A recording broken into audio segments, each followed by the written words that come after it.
we're going to put you to work here. Here we go. First couple weekends are in the books there in June. Your initial thoughts about, and we talked about this between Jason Logan and myself. Rarely do you hear a recruit come out and say he had a bad experience. You know, it's usually very positive feedback, but how do you feel? What really struck you about the visits that have taken place already? For me, in my opinion, is the overwhelming ability to connect with the recruits. One of the things that we talked about quite a few times on our podcast is that Coach Norvell and his staff is known for the ability to present. Once you get these kids on campus, they're able to kind of do a really good job of selling Florida State. Both, let's call it what it is. Their youth helps them a ton. Their ability to still be somewhat new to the 18-year-old, it's just what it is. So they're able to connect. And I've talked to, 8 kids for interviews and text messages and direct messages. And the constant thing they first say is like, I have not connected with a coaching staff as well as I have with Coach Norvell and Coach Blank, whether it's Coach Atkins, their positional coach, or Coach JP, or, catching up with Odell. So first and foremost is the ability for them to welcome these kids and show them how happy they are for them to finally see them in person. And it showed that the connections are true because they've been able to line up repeated visits and also official visits with every single recruit that's visited so far. So, these kids are coming back in droves. You look at a kid like Brian Grant, who's committed to Tennessee. He's an in-state lineman. He's been twice in less than a week. So they're getting these kids on campus. They're showing them what they had to offer. They're pitching the comeback, so to speak. And these kids are buying in, and it helps that you have the high-hanging fruit like a Travis Hunter who have bought in and are helping you sell the program. So, for me, that's the biggest thing so far, 2 weeks in, is they've gotten big-time kids on campus, multiple 5-stars, multiple blue-chip kids, while also getting kids that they like a ton, that they are evaluating like a Horace Lockett, who is super low on the national scene, but the coaching staff has been on for a long time. So this kid's coming now for another camp and coming at the end of the month for an official visit. So it doesn't matter if you're a big-time national recruit or a kid that they see fitting their system. They're doing a great job of getting bodies in there. And like you said, Mark, these kids are going to be very polite. They're going to say the visit was cool, but you can tell when you talk to them whether they like it or not. They're going to be very generic and very basic, but these kids are going in depth. I like this. I like that. I saw this. I saw that. So the excitement is. Nate, quick. You mentioned a couple of the names. We've talked about a couple of the guys. Julian Armello, who's from down here in South Florida. How he took a tour, visited up there. Who are some of the names of guys that Florida State may have not been in the competition for before that Florida State may be doing very well with? Who are some of the guys that you've seen over the last 2 weeks that fall into that boat? I think getting Julian Armella was absolutely massive because Florida State has fallen off a little bit with that recruitment. Schools like LSU, Ohio State, Alabama had definitely crept up. I would not say way ahead, but ahead.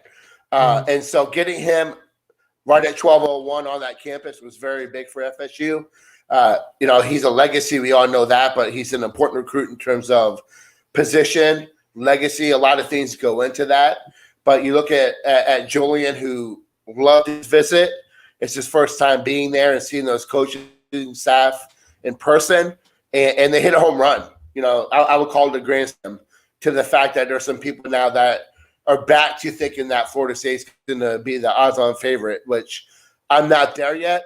Florida State's got it on the field to land against Julian Armella. That's kind of been the baseline with his recruitment.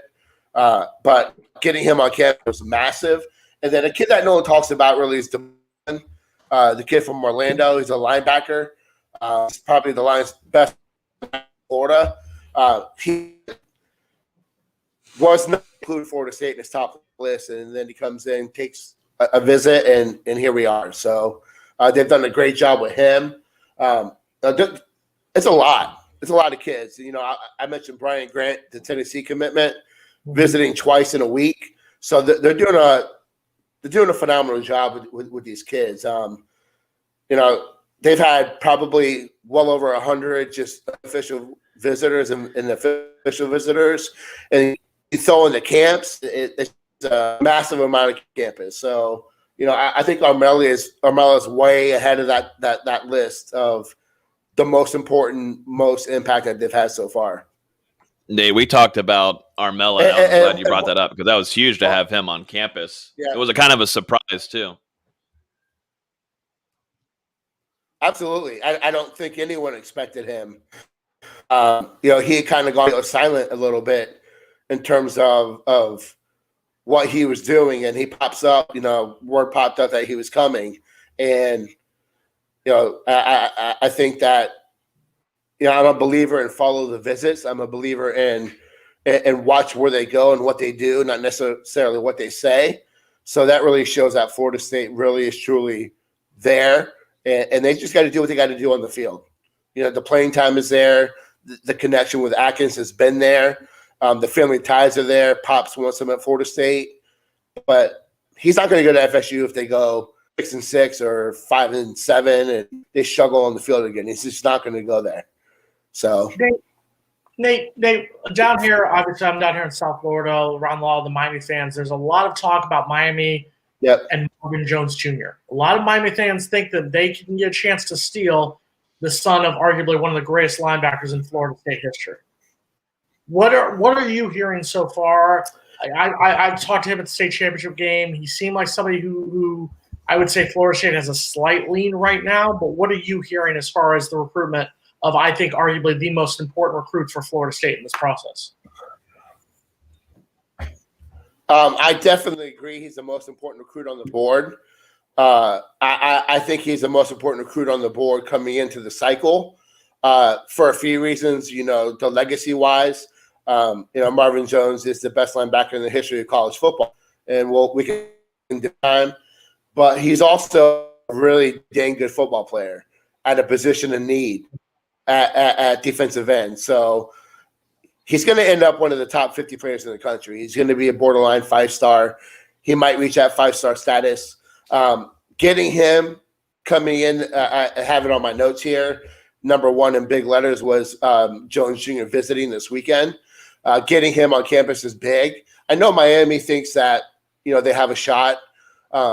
Personally, and based off, you know, I've talked to his dad a few times. I've talked to Marvin a few times. A lot of people that I talked to down in your area also too kind of tie him to, I don't know if you guys remember Christian Jones and his recruitment. It was kind of, Christian was very open to the process, just like I think Marvin Jones is very open to the process. But the desire and the family history in Florida State just stuck with him. Tennessee was very close to getting him back then, but I compare those recruitments very similar. I think Marvin ends up at Florida State, which is Alabama, not Miami, not Florida. I think it comes down to an Alabama-Florida State decision. I think that, you know, ultimately, I do agree with you. I think that the fan in him ends up with Florida State. I think that, you know, again, he's in that same boat as Armella. He needs to see some production, needs to see some progress with the on-field. But I do think that Florida State has had a lead and will be the quasi-leader. And I say quasi. I just think that it's going to take a lot for someone just to knock off that history because he's been so many times. So I do think that Florida Stater, but I do think Alabama is going to be a major, major issue. Mm-hmm.